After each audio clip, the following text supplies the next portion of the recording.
Hey, what's going on? It's Eric Nathey with AboveTheBuzz.com. And today I'm going to be reviewing Source Code for you.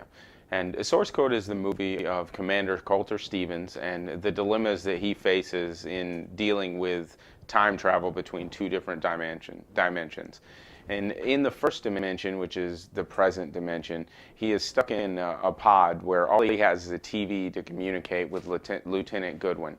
And Lieutenant Goodwin informs Commander Stevens that he essentially will be going back in time to an 8-minute spot.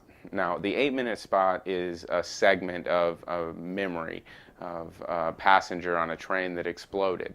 And what Commander Stevens will be doing is riding on the train, trying to find any evidence of who the terrorist was that blew up the train and killed everyone. Now, Commander Stevens will be doing this in order to prevent another attack that they've been warned about, not really affecting any of the passengers on the train. Now, with the story throughout Source Code, it is very good. It drives you on multiple different levels. As I said, he drives back and forth between two different dimensions.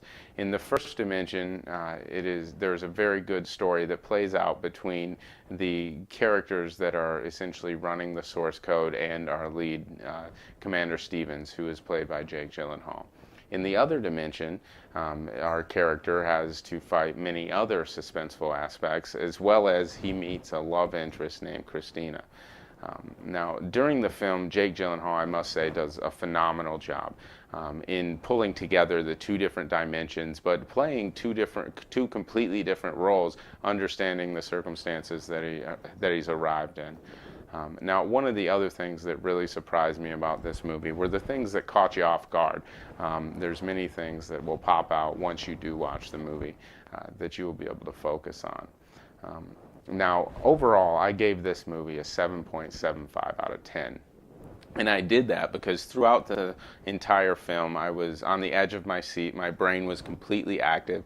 And the whole time I was trying to figure out exactly what was happening by playing things back and forth in my own mind. Completely aware of the fact how difficult it must be for him during this time. And in the end, it does pay off with a very good ending. I would suggest that as soon as Source Code comes out to DVD, you rent it when you're in the mood for a good suspense sci-fi thriller. This is Eric Nathey with AboveTheBuzz.com, and thank you for your time.